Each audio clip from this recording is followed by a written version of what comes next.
Today on CCX News, preparing for Paris. A Maple Grove Taekwondo athlete will compete in the Summer Olympics, but see why his Olympic dreams almost didn't happen. Alassane will compete on the world's biggest stage this summer in Paris. He will try to accomplish a feat that's never been done before, and as I found out, he likes his chances. For any athlete to compete at the highest level, it requires countless hours of practice. It's a lot of hard work, a lot of smart work as well.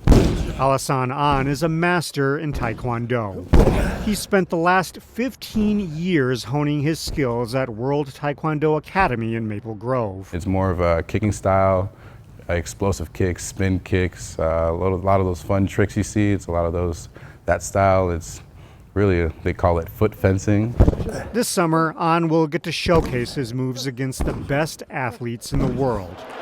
Earlier this month, this 23-year-old Maple Grove native qualified for the Paris Olympics. It's one of the best feelings in the world. It's just like that, just winning feeling. Yeah, that's why I do what I do, for that reason. His longtime coach, who will join him in Paris, felt like a proud father. I was ecstatic because it's something so difficult, and for one of my students who's been with me since they're basically a baby, and to make the Olympics it was amazing.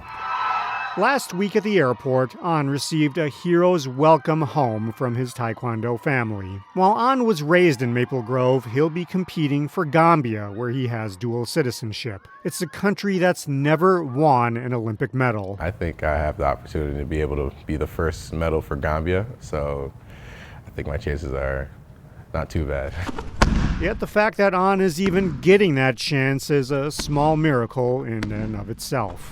I just got shot right here in this leg, actually. Yeah, literally right here in this leg, got shot. It was wrong place, wrong time, just unfortunate, and then I was out for a little bit. The shooting happened 4 months before qualifications. He spent several weeks in the hospital recovering. Had some trainers send me just slow and steady stuff to do just to build up the muscle of my leg. In the end, everything worked out. Now the Olympic preparation begins with a new outlook on life. Made me really realize how blessed I was to be able to do what I do, for sure. It really just made me understand.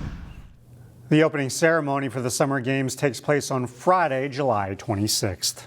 If you enjoy fishing on Medicine Lake in Plymouth, the Department of Natural Resources wants your feedback. It's part of the DNR's Fisheries Management Plan. That plan helps the DNR decide how to help the fish populations in lakes. Some things the department has done in the past is limit the number of fish from each species that can be caught in a day. Fisheries specialist Kristen Macaroni says this helps promote a healthy lake environment. Well, it's important not to overfish a fish population, because we value our fisheries, and so we want them to persist. And if too many fish are taken out and there's not enough to reproduce, then we're going to lose that. And we don't want to do that. We want to take care of our fish. If you fish or swim at Medicine Lake, the DNR wants to hear from you before the end of February. You can call their Shakopee office to offer feedback at 952-236-5170. A Robbinsdale Salon is collecting donations to help make one of high school's biggest nights a little more special. Salon Halo is collecting new and used prom dresses to donate to teens across the metro. The salon is partnering with an organization called Project Fairy Godmothers to distribute the dresses.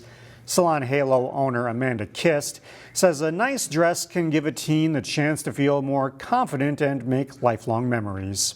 And so having that prom dress kind of showcases who you are at that moment, and being able to find a dress that fills what you feel like on the inside, you can actually bring it out on the outside. It is a milestone for a person going into at the end of high school. Project Fairy Godmothers will be giving away the dresses at an event in April. Salon Halo will also provide free hair and makeup tutorials during the giveaway. A Brooklyn Park staff member is being honored for building a more accessible community. And as Emily Haugen reports, she is one reason adaptive recreation is making a difference in a big way. Do you want the weights out? At Brooklyn Park Community Center, Krista Myrie and Aaron Bonikowski are preparing for fitness class. They're both certified recreational therapists, so this fitness class is adaptive. Perfect. All right, come on in. Krista's got some fun Valentine's themed activities for you today. We're tossing the arrow into the heart. They both agree. There's something to be said about the power of movement. Yes. Yes. They can just come in and know that we hear them, we see them, we know what their needs are. What you got, girl? Inclusion services is really giving our community opportunity and providing necessary accommodations needed to participate while they're with us in programs. We're going to go up on our tiptoes. The class gives people with disabilities a space to move without barriers. Exhale through your mouth. Myri leads the class, and Bonikowski leads her department. Erin is delightful. She just has a heart for the people that she serves. Did you like making your Valentines yesterday too? In Bonikowski's 5 years with the program, she's really built it from the ground up. As an ADA coordinator, she advocates for accessible facilities. The feet together, stand up tall. She also coordinates classes like this one and connects families with resources. We want to ensure that we are providing all the necessary accommodations needed so that everyone can fully participate. Her work in moving her community is getting noticed. She won a National Recreation and Park Association 30 Under 30 award for enhancing accessibility within the city. I really take pride in the work that I do, and to be recognized at this national level meant the world to me. Want me to take it? Sounds good. At the heart of her work There you go. is a love for inclusion. I am so proud to be able to provide this accommodation and provide this support for our families. And a drive to do even more. Part of Bonikowski's work was coordinating the All Abilities Resource Fair. Just one example of people making a difference in our community.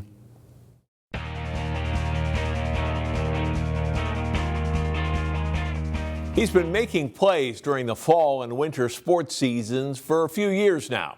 And he has followed in the footsteps of his talented older brothers. In this week's CCX Sports Spotlight, Jay Wilcox profiles Armstrong, two-sport standout Seth Newbern.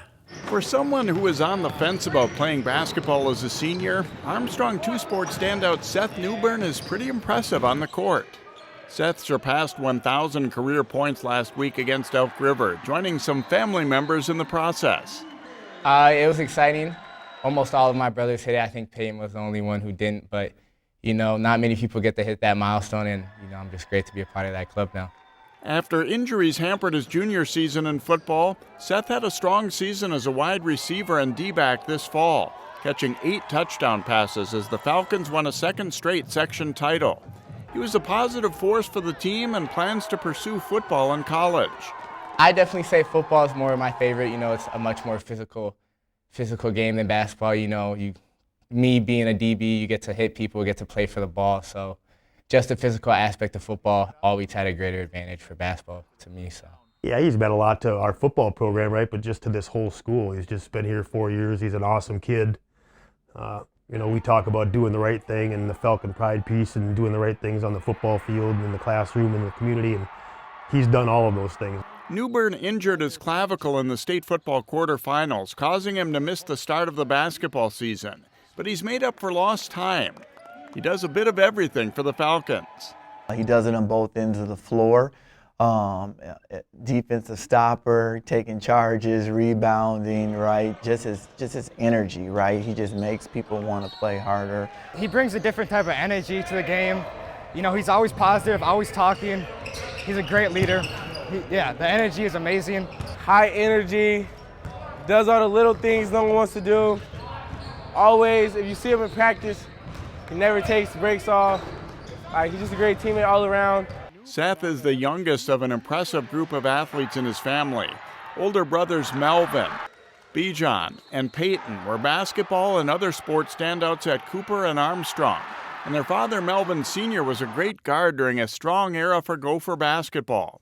It influenced me a lot. My oldest brother, Melvin, he was kind of the first we saw success. He ended up going to Minot, and now he's overseas. So I definitely took a lot of moves from his bag. And, Bijan, watching all of them growing up, playing basketball in the front yard, those are kind of just some memories that you don't forget. So, they've definitely shaped how I've played basketball today. Seth's been making college visits for football, and he's thinking about a path for schooling, too. I've been leaning towards science, biology. I'm looking at the pre-med fields, but, Still got to go into college my first 2 years and get my general, so it could change. But right now I'm pretty confident and will be in the science field. Seth Newbern's talent level is high, but his ever-present smile and leadership may be remembered the most around the fields and courts and halls at Armstrong. No, it's been great just watching him grow up as a young man on and off the court, right? He's just a great leader, just a great person. He's obviously been an awesome kid and a great player for us, and he's ran into a few little injury bugs over the years, but he's been such a huge part of our program, again, both on and off the field, and so it'll be a big loss. You know, being a positive leader, you know, there's times when you have to be critical. So, you know, I take pride in being positive, but I feel like just, you know, getting in guys' ears is also another way to make them better. So I won't shy away from, you know, telling teammates, you know, we can fix little things in this and this. So that's just how I look at it. I like, you know, I'm aggressive, but at the end of the day, it's all love between me and my teammates. For the CCX Sports Spotlight, I'm Jay Wilcox. Armstrong closes the regular season with road games at Cretin-Derham Hall and Bloomington Kennedy in the week ahead before competing in the tough Section 6 4A tournament. For the CCX Sports Spotlight, I'm John Jacobson. Find more prep sports games and highlights at ccxmedia.org and follow us on social media.